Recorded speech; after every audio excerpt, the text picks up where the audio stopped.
नमस्कार। देश हित में आपका स्वागत है। मैं हूं निगम पांडे। आज मैं उत्तर प्रदेश के देवरिया जिला में हूं और यहां पे राम बारात निकली हुई है। मैं देवरिया जिले के अमर ज्योति चौराहे पे हूं। यहां विपिन बिहारी डॉक्टर हैं जो सनातन धर्म को जगाने का कार्य करते हैं। हम इनसे बात करेंगे कि ये जागरूकता कैसे आपके अंदर आई और हिंदुओं को एकत्रित करने का काम करते हैं आप, किस मुद्दे पर ये काम हो रहा है। जी डॉक्टर साहब। सबसे पहले तो मैं उपस्थित सभी जनता जनार्दन को धन्यवाद देना चाहता हूं कि रामलीला समिति द्वारा आयोजित निकली राम बारात में आप लोगों ने अपना बढ़ चढ़ कर हिस्सा लिया और अमर ज्योति चौराहे पे ये जो मतलब अभी दशहरा बीता है, दशहरे के वो होता है ना विजयदशमी पर्व, अच्छा बुराई पे अच्छाई की जीत के तहत, और उसी में भगवान श्री राम जब अयोध्या वापस लौटे तो दीप प्रज्वलित करके और उनकी बारात निकली थी। और उसी के तहत आज दीपावली, आने वाले पर्व दीपावली पर भी है और दीपावली भी बुराई पे अच्छाई की जीत को दीपोत्सव मनाया जाता है। और आने वाले समय में ये पूर्वांचल का जो मतलब बिहार और उत्तर प्रदेश से जो छठ महिमा जो मतलब ये छठ पर्व एक बहुत बड़ा पर्व है, बड़ी धूमधाम से मनाया जाता है, विदेशों में भी मनाया जाता है। इसको ये आस्था कैसे जरिए कैसे लोग मनाते हैं? ये मतलब बिहार और उत्तर प्रदेश की जो माताएं बहनें हैं अपने पुत्र की मंगल कामना के लिए छठ व्रत रहती है। और ये बहुत ही कठिन तपस्या वाला व्रत है। 3 दिन तक वो निर्जला उपवास रहती हैं और अपने बच्चों के उत्थान के लिए, जिंदगी के लिए उपवास करती हैं। और ये आस्था का पर्व है।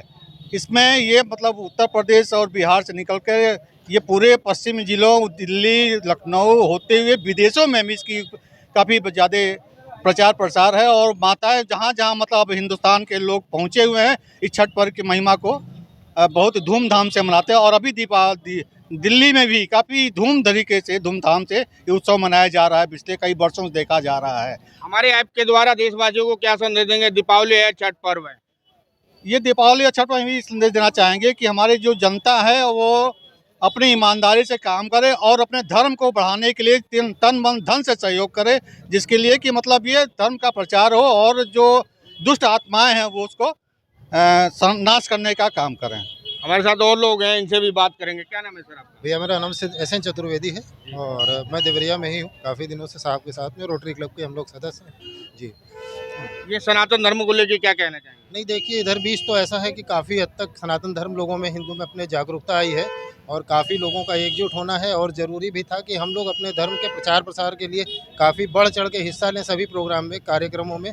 जो हम लोगों के त्यौहार हैं उसको मनाया जाए। आने वाले दिन में अभी दीपावली है, छठ है, तो इन दोनों त्योहारों को काफ़ी बढ़ चढ़ के मनाया जाए। और हमारे रोटरी परिवार की तरफ से हम लोग हर साल यहाँ पे राम बारात का स्वागत भी करते हैं और आगे आने वाले दिन में इसको करते भी रहेंगे। और भी चीज़ों का हम लोग नए तरीक़ों से करेंगे जिससे हमारे सनातन धर्म का प्रचार प्रसार और बढ़ता रहे। ये एक पूर्वांचल का त्यौहार है, छठ महापर्व, जो हर तरीके से हर जगह मनाया जाता है। दिल्ली का विदेश में भी मनाया जाता है। इस पे क्या कहना है आपका? यह बहुत ही एक महापर्व है। अभी तो हम लोग अपने देश में मानते थे, लेकिन अब ये देशों से निकल के पूरे विश्व में हो गया है। और ये सूर्य देव की आराधना का बहुत ही बड़ा पर्व है बिहार के लिए और उत्तर प्रदेश के लिए। और साथ में ये एक हम लोगों को एक साथ जो एकजुट करने का भी बहुत बड़ा पर्व है।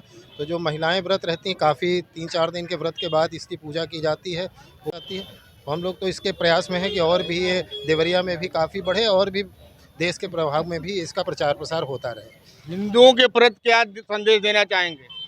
हिंदुओं के प्रति हमारा संदेश तो यही है कि अगर हमारा हिंदू समाज एकजुट नहीं होता है आने वाले दिनों में, और हिंदू समाज एक होकर के इस त्योहारों के समय में और भी समय में अगर एकजुट नहीं होता है, तो आने वाले दिन में हम लोग वीक पड़ेंगे और इसके लिए फिर काफ़ी दिक्कतें सामना करनी पड़ेंगी। जिसकी वजह से हमारे समाज को एकजुट होना, कास्ट क्रीड को छोड़ करके हमारे समाज को एकजुट होना बहुत आवश्यक है। लेकिन हमारे हिंदू जात पात में बट रहे हैं।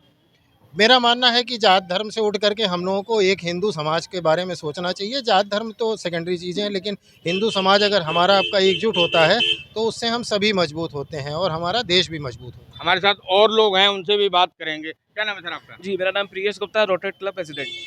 रोटरी क्लब का रोटरी की शाखा रोटरेक्ट है, उसका मैं प्रेसिडेंट हूँ। और हम लोग रोटरी से ही जुड़े हुए हैं काफ़ी समय से। पैरेलल ये हम लोग का क्लब ये है। रोटरी क्लब क्या क्या काम करती है और कब से जागरूक हुई है और हिंदुओं के प्रति कब से जागरूक होती है? जी, मैं तो 2018 से रोटरी क्लब में जुड़ा हुआ हूँ और ये रोटरी क्लब जो है हमारे जन्म से पहले से चलता आ रहा है और सारे मेंबर इसमें बढ़ चढ़ के हिस्सा लेते हैं। सारे प्रोग्राम वगैरह हो, जो भी देवरिया में अच्छे अच्छे कार्यक्रम होते हैं, जैसे राम बारात को ही देख लीजिए आप, कोई भी संस्था हो सारी चीज़ें के लिए हम लोग बढ़ चढ़ कर हिस्सा लेते हैं और उसी की पार्ट है एक रोड ट्रैक जिसका मैं प्रेसिडेंट हूँ। और ये देश हित ऐप दिल्ली से चला हुआ है, उत्तराखंड और उत्तरांचल हर जगह चलता है। इसके द्वारा देशवासियों को और हिंदुओं को क्या संदेश देना चाहेंगे? जी देखिए, ये जो रोटरी की शाखा है ये तो इंटरनेशनल शाखा है और उसमें सारे शहर जो हमारे वहाँ की उत्तर प्रदेश बिहार सारे स्टेट के कुछ ना कुछ सारे लोग हैं। और हम लोग ये संदेश देना चाहते हैं कि कोई भी सामाजिक कार्य हो, कोई भी जिसमें बच्चों की पढ़ाई लिखाई से लेकर के हर चीज़ ज़रूरतें पूरा करती है रोटरी रोड ट्रैक। और इसमें सभी हम सारे मेंबर बढ़ चढ़ के हिस्सा लेते हैं और सभी लोगों का इसमें योगदान भी रहता है। हमारे साथ और लोग भी हैं, इनसे बात। क्या नाम है सर आपका? हिमांशु कुमार सिंह। जी, हिमांशु कुमार सिंह जी, आप बताएं कि हिंदुओं के त्यौहार बढ़ चढ़ के हिस्सा लेते हैं आप लोग। अभी राम बारात निकली है, देवरी जिले में बारात, अब इस टाइम से रामलीला होगी। राम जी का संदेश और दिवाली और छठ पर्व है, देशवासियों को क्या संदेश देना चाहेंगे? सबसे पहले मैं आप सभी लोग को ये कहूँगा कि अपने धर्म से जुड़े, अपने जड़ से जुड़े, अपने रूट्स को पहचाने। जो हमारी भारतीय सनातन धर्म है, संस्कृति है, परंपरा है, जिसका लोहा पूरा विश्व माना करता था कभी, उनको लोगों को भूल करके पश्चिमी सभ्यता के अनुसरण में अपनी सभ्यता को भूल रहे थे। तो मैं नई आने वाली पीढ़ियों को कहूँगा कि उनको धर्म की जानकारी, अपनी संस्कृति की जानकारी, अपनी परंपरा की जानकारी। लेकिन एक बात रोकूंगा मैं आपको, नई पीढ़ियां तो मान ही नहीं रही आजकल। नहीं, अपनी गौरवशाली परंपरा, अपने अतीत, अपनी धर्म को पहले उनको जानना होगा, समझना होगा कि किस ढंग से पूरा धर्म जो है, हिंदू धर्म सबसे श्रेष्ठ धर्म हुआ करता था, सनातन धर्म सबसे श्रेष्ठ होता है और इसी से सारी शाखाएं फैली हुई हैं। अन्य सारी धर्मों का अस्तित्व इन्हीं से होकर गुजरा हुआ है। तो हम सनातन धर्म को सबसे पहले सर्वोपरि लेकर के जाएं। इसलिए मैं चाहूँगा कि सारे हिंदू, पहले हम हिंदू हैं, बाद में हम अन्य बिरादर हैं। तो हम जाति में क्यों बटे हुए हैं? यही तो बड़ी बात है कि आज के राजनीतिक परिप्रेक्ष्य में लोगों ने अपने अपने वोट बैंक को लेकर के हिंदू को बांट दिया था। तो अब वो सारे वोट बैंक जो है उनको भूल करके सारे हिंदुओं को पहले एकजुट होना होगा। सबसे पहले हम भारतीय हैं और सबसे पहले हम हिंदू हैं, ये हमें कहना होगा। ठीक है, और लोग भी हैं हमारे साथ, उनसे भी बात करें। क्या नाम है सर आपका? दुर्गेश नाथ त्रिपाठी, मैं नगर का महामंत्री हूँ भाजपा से। अभी आपने प्रश्न किया था राम बारात को लेके।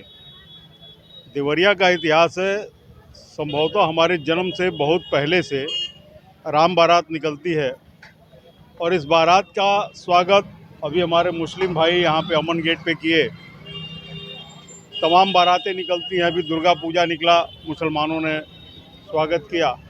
जब उनका ताजिया निकलता है तो हमारा रामलीला समिति हृदय से आभार करता है, स्वागत करता है।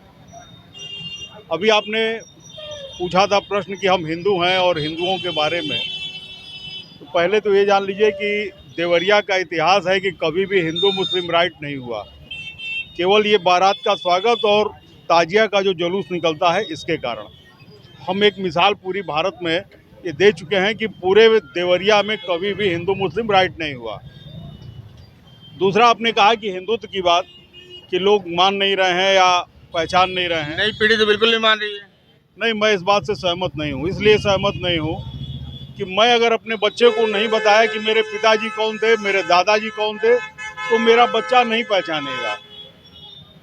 और बच्चा तब तक नहीं पहचानेगा जब तक उसको हम धर्म के बारे में नहीं बताएंगे। हम दिखावे में आकर अपने ही बच्चे को अपने संस्कारों से दूर करते जा रहे हैं। पंडित जी लोग तो काफी संस्कारों से दूर करते जा रहे हैं। दुर्भाग्य है कि पंडित लोग व्यवसायी हो गए हैं। जो क्षमा करें, आपके चैनल के माध्यम से कोई अगर सुने, मैं ब्राह्मण हूँ, मैं कुछ व्यवसायी पंडितों की बात कर रहा हूँ जिन्होंने धर्म को भी खिलवाड़ बना के रख दिया है। तो ऐसा नहीं है कि पंडित जी लोग ऐसा कर रहे हैं, लोग जजमान देख के, पैसा देख के बदल जा रहे हैं, ये उनकी कमी है। जो नई पीढ़ी नहीं मान रही है उसमें कहीं ना कहीं हमको लगता है दादी युवा तो आजकल नशे की तरफ काफी लीन हो रहे हैं। जो पहले दादी नानी की कहानियाँ चलती थी, अब दुर्भाग्य है कि बच्चा, अगर कोई माँ बाप बाहर रह रहा है, गर्मियों की छुट्टी में बच्चे कहते हैं कि दादाजी के घर, ये नहीं कहता कि अपने घर जा रहे हैं। ये संस्कार डालिए, सारी समस्या का हल एक है। छठ पर्व के बारे में आपने पूछा, आपसे पहले मैं बताते चल रहा हूँ। पूरी दुनिया में एक यही ऐसा पर्व है जो प्रकृति के नाम पे विस्तृत रूप से पूजा जाता है। यहाँ पे खरपतवार तक की पूजा होती है। पूरी दुनिया में यही एक ऐसा त्यौहार है कि डूबते हुए सूर्य और उगते हुए सूर्य को लोग प्रणाम करते हैं, पूजा करते हैं। इसलिए सब में ये अनूठा है, ये प्रकृति के प्रति है, प्रकृति के प्रति जागरण करने के लिए ये पर्व है और कुछ नहीं। ये सूर्य षष्ठी है, चूँकि लोग नहीं जानते हैं तो छठ माई बोल दिए। ये सूर्य जब छठे भाव में जाते हैं तब ये होता है, और उसमें वो किरणें निकलती है जिससे शरीर में तमाम ऐसी ऊर्जा मिलती है जो रोगों को दूर करती है। इसलिए ये प्रकृति की पूजा है।